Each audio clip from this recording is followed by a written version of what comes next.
He's not a bat, he's a man who fights crime. And we're gonna watch him fight for a minute at a time. With John and Niall and a guest who doesn't rhyme. It's Bat Minute!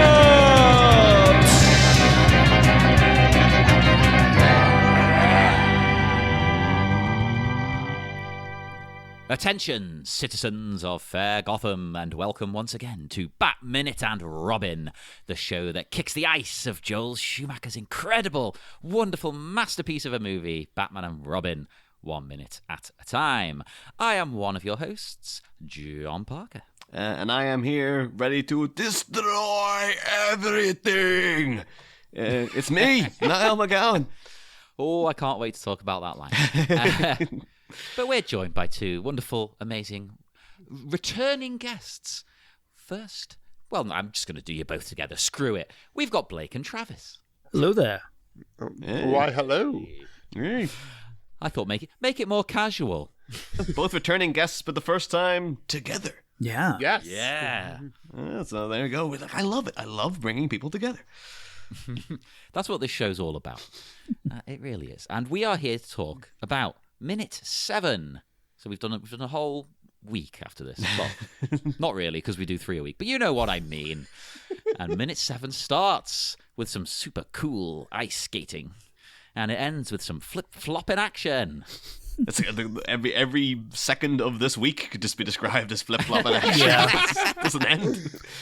Emphasis on flop. Yes. Oh. You're letting your opinions of the movie show immediately. Yeah. So that's a good place to start though, because obviously this film has got a bit of a reputation. What are you two guys? What regard do you hold it in? No regard at all. Pretty low for me. I understand that there's a fun aspect of this movie, a camp quality. It's tough to watch. Like last night, I was watching this movie, and I don't know, maybe I was just too tired. I just watched most of it with my arms crossed and my eyes rolling and everything. The charm was not working on me on my latest viewing. So, I have not fully rewatched the movie yet, and I do plan on it. During this season. Honestly, I did not like the movie when it first in theaters, but a lot of times movies like this, it might be better now than it was then because I'm not taking it so seriously.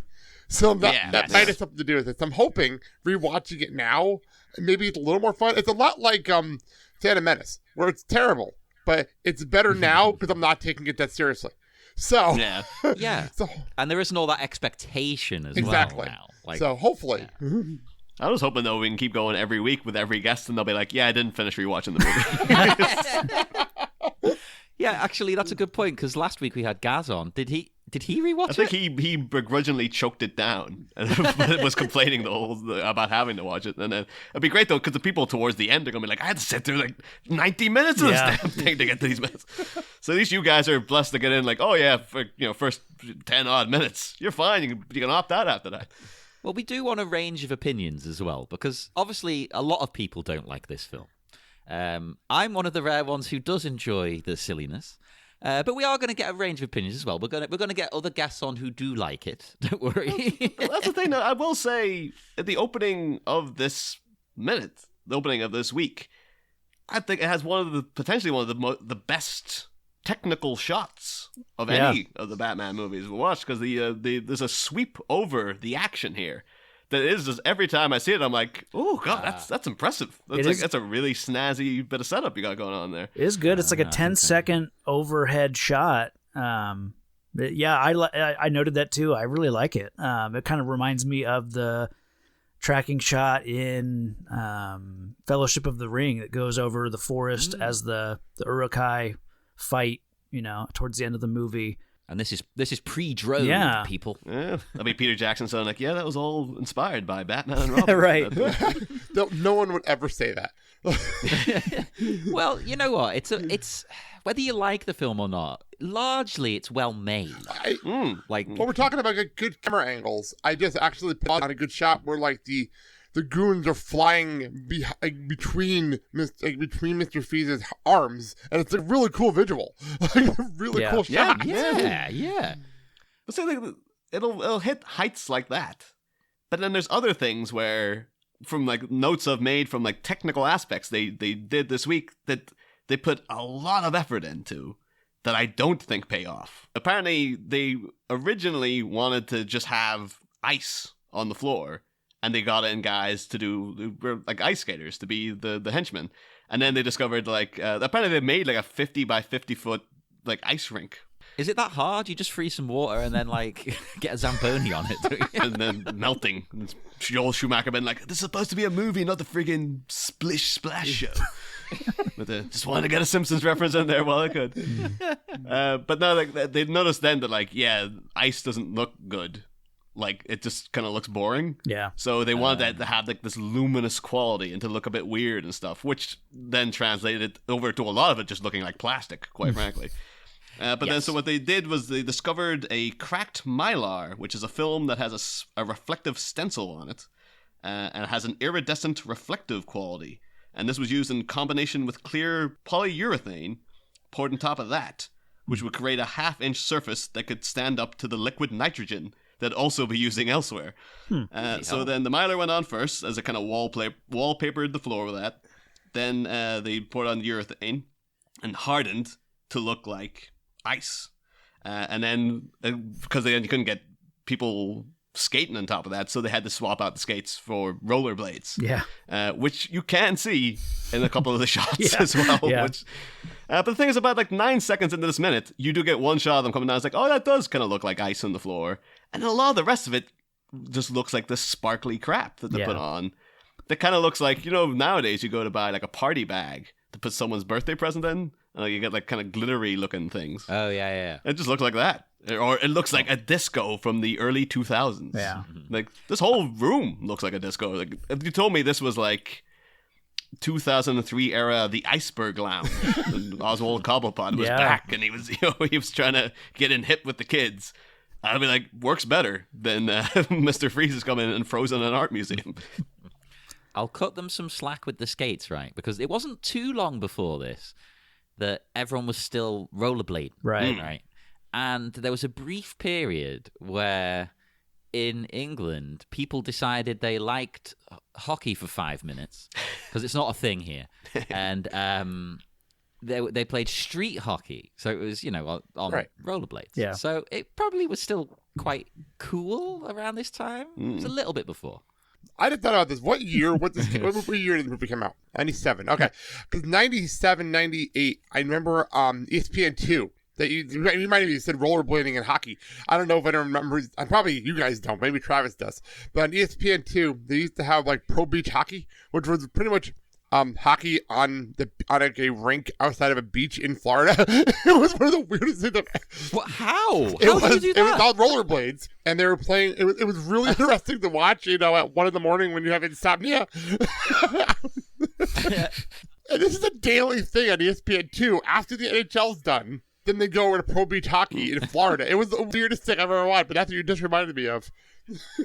That sounds amazing. That surely, like, in my mind, I know this didn't happen, but in my mind, I'm seeing them skating through the sand. That's what I'm picturing. It sounds like it's like a real sci-fi thing. You're going like, yes, well, ice skating through the sand. Became solar babies after some time. I don't mind the floor effect here. I think it pretty much works, especially the shot of them coming down the ramp, like the stairs that have become a ramp. The thing that looks really good. Cool. What I don't like are the big columns of stalactites or stalagmites, whichever ones come from the floor. You know, they're lit up. They look like plastic. It's stuff like that that I don't like. I think they made the mistakes of putting like lighting inside them. Yeah. Because again, it looks like it's part of a nightclub then. It also looks like an early 90s NHL, like we're trying to do something cool but it's not working. That's what it just feels like. Down with the kids. Yeah. Yeah, it could be like if you told me this was like a laser tag. Yeah. Oh, good call. Yeah. Yeah, I'd be like, I would love to play laser tag in this building, but plus it's got a bunch of like spotlights zooming around the place too. It just doesn't look like this is an art museum. I that's noticed been that. frozen. And as at that tracking shot or that overhead shot of Freeze walking, he's being followed by a spotlight. You know, it's Somehow. Yeah. How is that actually happening in the world of it's the so film? theatrical in not the best way. You know. Well, speaking of theatrical, right, we get Arnold going from the former highs of previous minutes with wonderful deliveries Yeah. to a new low, I think. One of the worst delivered lines in the history of cinema. Because he goes, yes, kill them, yes, destroy everything. It's just, oh my God, what the hell are you doing? There's a man of science and culture too. Victor Freeze is like, yeah, just destroy everything while Yeah. you're here as well. And then they don't destroy anything really At all. You Like, think at all. you think the goons, would be into more destruction and everything, but No. Oh, They're too interested in it's playing hockey. absurd. I don't know what it is. yeah. Yeah. Plus, too, there's like we've seen Batman fight multiple goons before, and I guess now they have to double up because, like, well, Robin's there as well. Yeah. It's like there must be like 40 guys here. Like, this is like multiple hockey teams that Yeah. come in. That's a good point. Shouldn't it be the right amount for an actual hockey team? That'd be funny. Oh yeah, yeah. It seems as if they keep pouring in through that hole that Robin made in the door too. It's like maybe they would have been stuck outside if he hadn't driven his goddamn bike through the door. Well, how many do you have on a hockey team then? What's normal? 5 on the ice at a time. It's at least 20 players, 2 goaltenders. Okay. I'm literally going through my head right now. Because And it's 5 players on the ice times 4. So, And you yeah. can swap them out whenever you want, kind of thing. Yeah, because it's 4 lines. So, there you go. Yeah, so maybe, Okay, there so- is like 20 people. Maybe they actually have Actually, no, wait. specifically gone for that. 4 lines. I'm doing math in my head. Sorry, continue. I'm doing math in my head here. It's early. Hey, I wouldn't know. I take forever to do maths. Don't worry. Oh no, Oh, it's 20 players even. It's 18. It's 18. Yeah, it's Plus 20 the two players goalies. even. I wouldn't put it past them. Maybe that is the right amount then that they've got it here, and that is supposed to be the joke. But it looks like a lot. Yeah. That's It a ton does. of people. I think because of the set, being kind of like it's a big set, but with all the ice and all the artifacts, it kind of then makes it cramped in a way. I think it's another issue where, again, they proudly talk about it in the making of book, where like, yeah, because Joel wanted them to be able to do like everything, all the different flips and kicks and all this kind of stuff that you see them do. So they'd have to have like 4 different guys play a single goon Oh. because you'd have to swap them out. But it's like, well, it's so much of a goddamn like clusterfuck. You can't even see what's going on. Like there's too much happening. They're in constant motion all the time. It's just like I don't think it paid off, man. I think it was too Well, much. You could argue that from my limited experience, that's the sport of hockey. It's chaotic. It's madness. It's one of the only American sport. Well, I don't really like sport anyway, but it's one of the only American sports I quite like because it's quite simple to understand and follow from my perspective. Whereas like your football and stuff, like I don't get what's going on.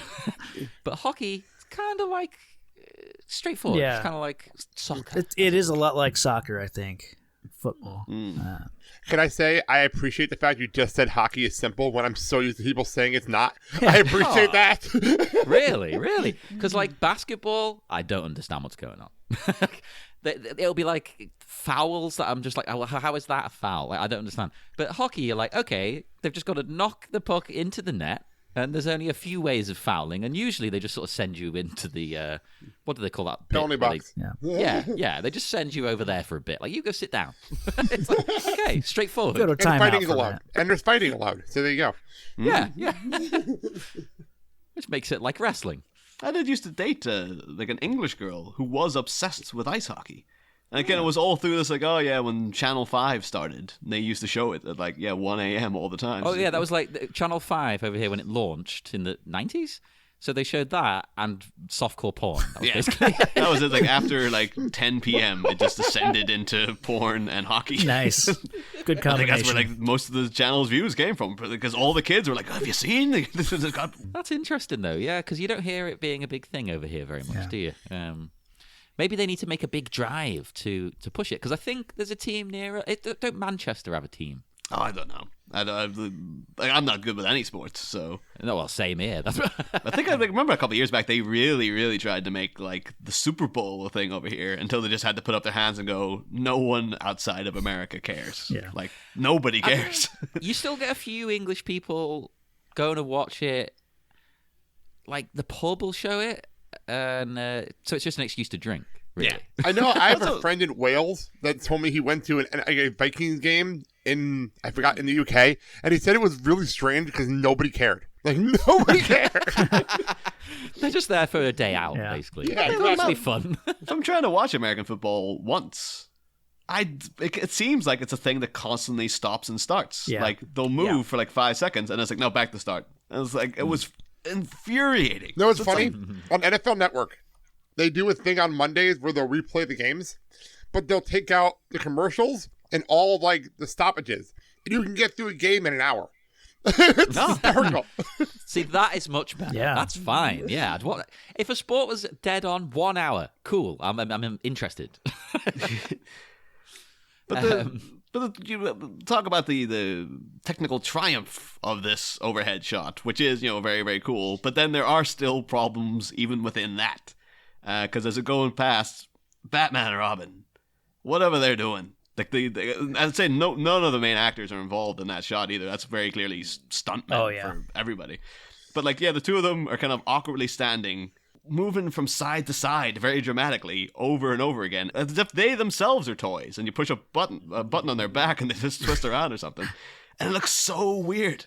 It's a video game level. It's like these characters haven't been activated yet, so they're kind of doing their pre-fight, like just swaying from side to side, like waiting to get into action, waiting for the camera to finish moving and to focus on them for their shot. That's actually wait till you say that too, because I actually felt it was a very video game reminiscent kind of thing where you have Mr. Freeze in voiceover going like, "Oh, destroy everything," and then as soon as he finishes saying that, he starts lumbering towards the stairs. As it felt very much like watching a background character of a computer game. Yeah. Just before you have the boss fight with him, you have to defeat the goons. Yeah, and you'll just see like, oh, there he is, like walking over there. But it just had a weird bit of disconnect where you're like, oh yeah, it kind of looks great, but it also looks very awkward. Yeah. I do love that stroll, though. It's a very casual walk, isn't it? He's very confident in his Mighty Ducks here. He's just going to walk off calmly to commit evil. Like, they've got it. They've got it. It's I fine. love the cop that's trying to get him, just hitting him randomly. Like he's doing nothing. He's doing absolutely nothing. Yeah. No I reaction do like that whatsoever. there are occasionally security guards still trying to take out Freeze. Yeah, that is nice. If the pay for security guards in Gotham was really, really strong or something, because if I'd seen my friends getting frozen by this guy, and he's already taken out like a bunch of them, I'm not going to go try to stop this guy. No, I'm a security guard museum, and there's a guy attacking with like experimental freeze ray technology. Like, I'm not going after him. Screw it. Yeah, that's absolutely insane. It's like at the end of it was an Iron Man 3 when Tony Stark's taking out all the goons in that kind of mansion he's in, and then this one guy just puts up his gun and is like, you know what, they're not paying me enough for this, and just walks away. Yeah. It's like that's exactly what I would do in this scenario. It's like, well, I'm making like minimum wage or something. Like, no goddamn chance I'm gonna go risk myself against this iron giant of a person who's not only does he freeze people, he's friggin' Arnold Schwarzenegger as well. Yeah, that's a good point. He doesn't even need the freeze ray to be intimidating. There's no way I'm attacking Arnold Schwarzenegger. Oh. And Robin has another terrible line here. He goes, "It's the hockey team from hell." Yeah. It's like that's not a pun. That's not a gag or a joke. What gives? You're supposed to quip every line. Come on. It feels as if too, like all you had to do was add in a Batman at the end of that, and it becomes a perfect Bird Ward line. Like Holy hockey team from hell. Oh, there you go. Yeah. There's a perfect chance for a hell is frozen over kind of connection, or There you go. I don't know.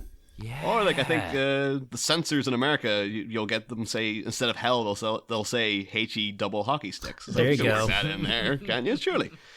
Although, John, I think you will definitely appreciate this, and I was stunned to find this out, because every time I ever hear of someone say, like, the something from hell, it makes me think of an episode of Curb Your Enthusiasm where Larry David's friend Richard Lewis is saying, he's just annoyed because he's like, when people say, like, oh yeah, I went on a date last night, oh, it was the girl from hell, that's my thing, I made that up.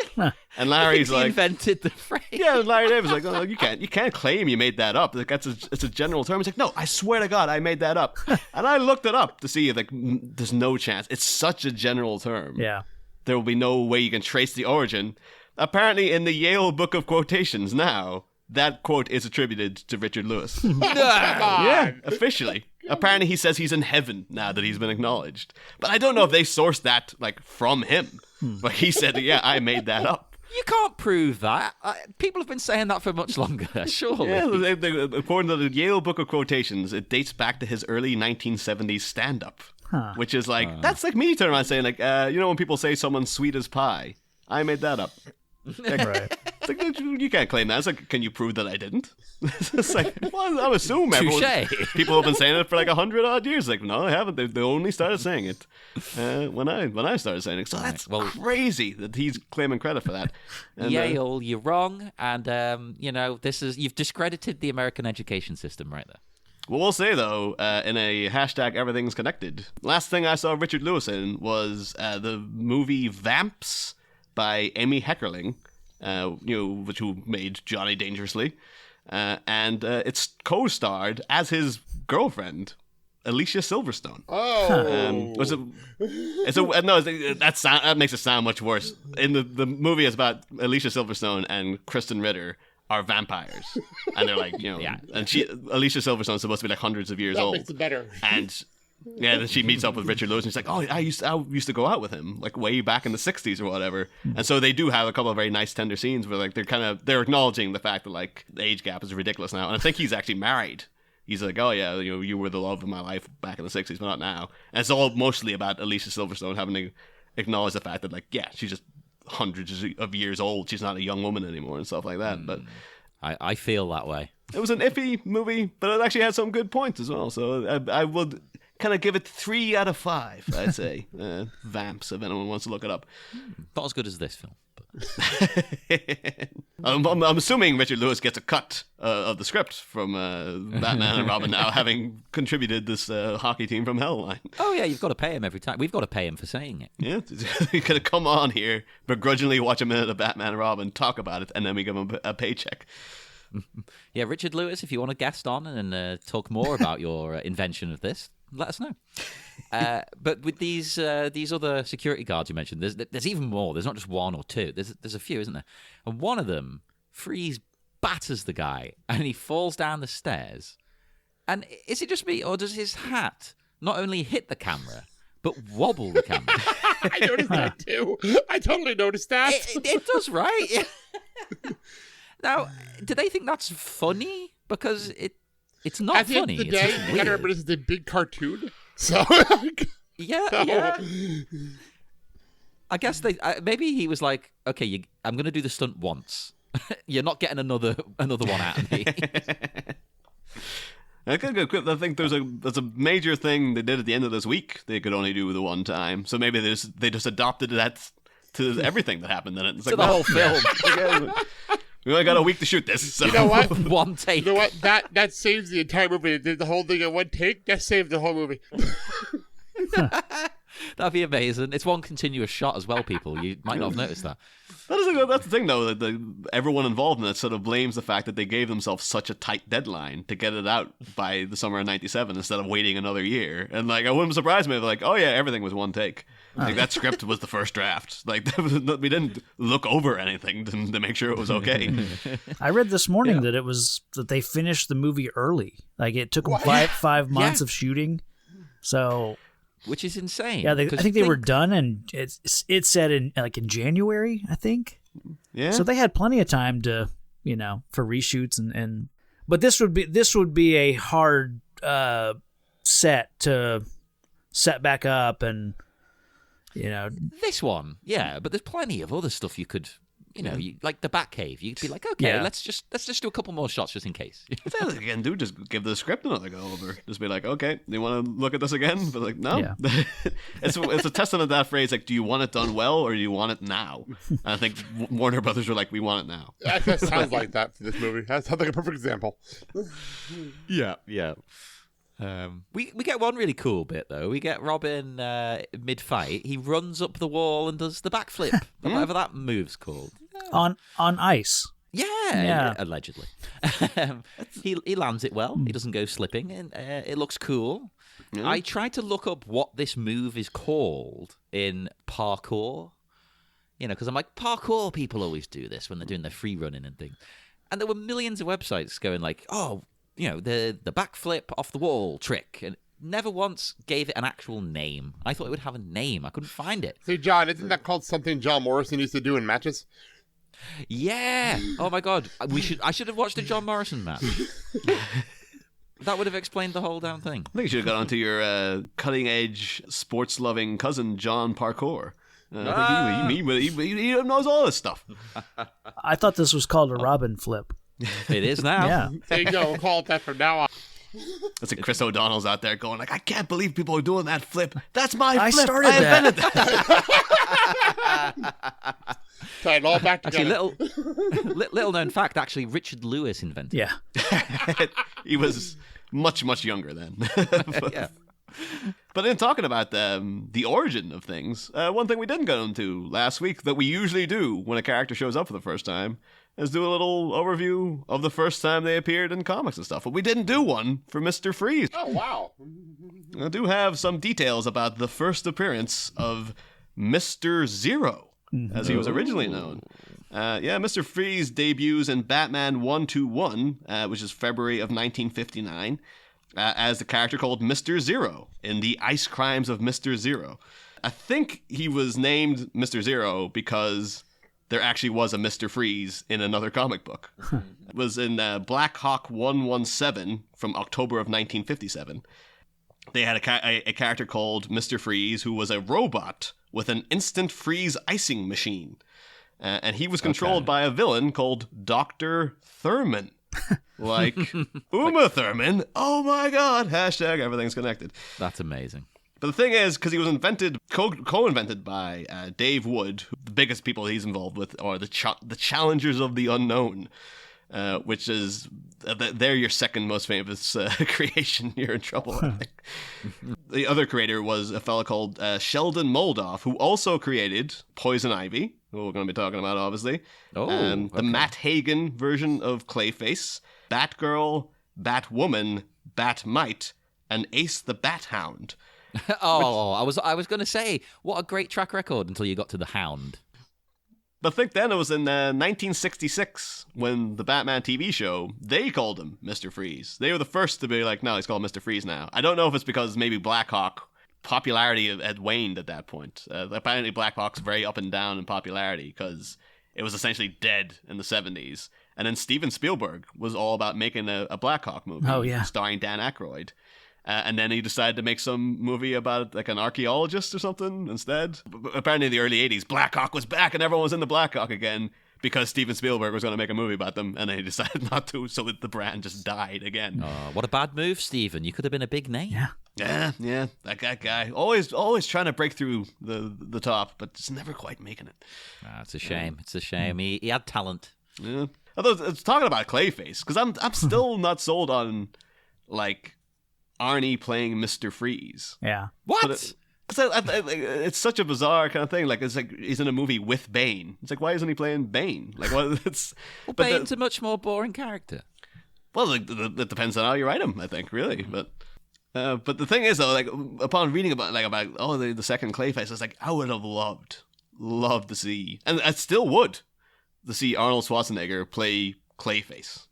Just because, Clayface's whole thing is just like, Basil Carlo is like this failing actor and stuff. And it'd be great if, like, he can change into everything, but every single time he just has Arnie's voice. So to be like, someone saying, like, is that my mother? It's like, yes, son, come to me. God, Clayface always gives himself away when he has to talk. Well, it didn't stop Arnold playing average Joe Americans. Oh yeah, what's it called? Like Howard in Jingle All the Way. And you're just looking like that man is not a Howard, and he is not the dad next door. And what is he in? Kindergarten Cop, John Kimball. Yeah. Richard Kimball. Detective John Kimball. I think nowadays though, he probably could settle into like, oh yeah, like I imagine Arnie being like, oh yeah, he's your neighbor or whatever. But like back then, this is like that guy lived next door to you. He'd be all the neighborhood would talk about. Would be that guy. A giant Austrian man. Well, speaking of Freeze, in the draft as well, because this is all just fighting now. So in the draft, when Freeze is beating up the security guards, there is an extra gag. They cut a joke again. Yep, it's insane. You think they've gone, all out, but no, this is the second occurrence of a cut gag, and he's beating the guards up, and he goes "Cop Sui." What? Oh, come on. It's terrible. That's bad. I'm glad they cut be that. real. That can't be real. Well, last week as well, they cut that when he freezes the guy, he was supposed to say "copsicle." So it's like, maybe they were like, we can't have him say it twice, and then they accidentally just had him say it not at all. It's like we gotta pick between one cop joke and the other. No. Oh, I can't choose between the two of them. This is a real Sophie's choice Really, here. kill your darlings. Just get rid of both of them. Copsicle at least made sense. Yeah. Cop Sui? What's that got to do with I anything? prefer copsui because copsicle is like it doesn't sound like icicle, but there's cop no suey cop. does It's sound a- like chop suey. You put so. sickle on remember- the end of anything and it works. Bat sickle. Yeah, and now it's meant to sound like popsicle, Exactly, but that's what popsicle. Americans call them. Oh, actually, yeah, fair enough. I didn't think of that. Now, we don't call them that here, but you watch enough TV, Niall. You should know this. But I don't know. People vote in the listeners' cave. Would you have preferred copsicle or cop suey? We'll send via seance the results to Joel Schumacher's spirit in the afterlife. I'll contact his next of kin so they can know which one they should have gone That's a with. fun poll to do in 2021. That's a fun poll. It's very important. We need to get this information out there. We need to know what did the people really want here, because I can't believe not only did they cut one joke, they cut two. Maybe they've cut more as we go ahead. I think every single pun you can make around the word cop was used, and then they're like, no. Richard Lewis filed a lawsuit saying only I'm allowed to make cop-based puns. Every time someone said copsicle, I invented that. That was my thing. Oh well, I'm noted out. Does anyone have anything? I'm else? good. I'm all right. Well, I think that's where we're always kind of stuck when it comes to like the action scenes, because this is like a lot of fighting going on. punching. So. Yeah, there's more to talk about in like credits and things than there are in fight scenes. Fight scenes like some punches, some kicks. Yeah. Whatever. I will say that I think the action and the fights in this movie are kind of good. This week of I fights, agree. it's not bad. I do agree. This is actually really well choreographed. That's true. Yeah, I think that's a fair point. We should give them kudos for that, because even though with the Batman's and Dick swinging way back and forth in the setup to the fight, But I beg your pardon. but that really emphasizing like the age old friggin' the hero turn where Batman can't turn his head becomes very evident in that shot. But the rest of it is like, no, this is actually a pretty well done fight scene, to be fair. And Schumacher kind of has a knack for that, even in Batman Forever too. It was like, this is a notable improvement from Tim Burton's, because I guess Tim Burton just didn't care about fight scenes, so he's just like, He just wanted that out the way. I don't know, make him fight for 5 seconds. I also read that these costumes were only 35 pounds because it's a thinner foam, thinner material that these were made from. They didn't last very long. They had to make a bunch of them, but as far as the actors wearing it, they weren't wearing 70 pounds of rubber. That's good. So That makes it That probably easier to move helps. around. Probably, yeah. Yeah, because Michael Keaton really had, especially in the first movie, he had a problem with even moving. Yeah. yeah, So- yeah. I think the best Keaton looked when he was fighting as Batman was when that goon in the bell tower was knocking the crap out of him. Yeah. Like, that scene came across well because he wasn't really having to do much. Yeah. No, I still fondly remember us covering that, actually. That's one of the things I think about the most. Yeah, 'cause it's the fact that he keeps standing straight back up Like, he gets knocked down and he's instantly back up again. And it's like, oh, that's a Batman thing to do. No, that's Yeah, Chumbawamba. Niall mixing up Chumbawamba and Batman again. Easily done. Easily done. It's like, I was signed on. This was supposed to be a Chumbawamba podcast, Yeah. but then when we signed the contract, it's like, oh, damn it, it's Batman. I was at the second time Chumbawamba's got brought up a conversation with me in 2 days. How does that happen? Oh my god. But you will come back, Blake. I think you're going to be the harbinger of the Chumbawamba comeback. Hey, well, if you're a punk, they never went anywhere because they're actually an anarchist band who make like weird sort of folky punk music normally, and then for some bizarre reason they did that song. Unexplained. But would our wonderful guests like to tell people where they can be found online or plug anything they're working on? We'll go. Travis, you go first. My regular gig is Real Comic Heroes, and that is real with 2 E's. Over there, we go through a big list of comic book movies in release order. We review them. We started with Superman and the Mole Men from 1951, and as of this recording, we're in the mid-90s. We just did The Shadow, The Mask, Time Cop. So we're right in the mid-90s. I'm a fan of Time Cop. I know everyone seems to hate it. I love it. I mean, you'll be hurtling towards Batman Forever, actually, in no time. We're around that kind of era. It's coming up. Yeah. Exciting. And Blake, would you like to plug anything you want? Sure. Whatever. I run 2 shows. I have the Blake and Sal show, which is pretty much turned into a wrestling podcast during the pandemic. I'm not sure how that happened, but it turned into a wrestling podcast. But you can go over there, and John's on the show once in a while, so that's fun. And we talk every single Friday about some kind of pro wrestling. Sometimes we throw some hockey talk in there, and we have some fun. And then also I host D5 The Mighty Ducks, the show where we're breaking down D3 The Mighty Ducks 5 minutes at a time. And everyone, I think, but John on this call is on the show. So I was scheduled to be on, but then I had to cancel because of various things. Yeah, we're supposed to be on it. But still, it's a lot of fun every single Friday. And this season is literally the most jam-packed guest season I've ever put together for any show I've ever done. So it's worth listening to. It's a lot of fun. Hell yeah. Check all of that out, everybody. And yeah, if you like wrestling, I'm usually on to talk about all Elite Wrestling pay-per-views. So, the best company, the best. I don't want to start a flame war with WWE people, but you're wrong. Fight me. Come on, bring it on. And fight me on Facebook at the Batminute Listeners Cave. Fight me on Twitter at Batminute. Fight me on Instagram. It's renamed the Batminute Listeners Cave by the time of this airs. Good point. As of recording, we did an April Fool's gag where we changed the name of the group, and it turns out Facebook have changed the rules without telling us or anyone, so you can't change the name more than once a month. So we're stuck. We're stuck, goddammit. I think they just did it out of vindictiveness to be like, you want April Fools, people? We'll April Fools you right back. You mean Facebook changed rules without telling people? I don't believe you. You know what, though? I don't mind, because it actually made it even funnier. We were pranked. Yeah. It's genius. But it should have changed back by the time this is released. And come and subscribe to our Patreon. Look up the Sleepy Charlie Media Patreon for loads of extra cool, super fun things. And yes, we will see you again on Wednesday for more Bat Minute and Robin. Next time. Game on! Game on!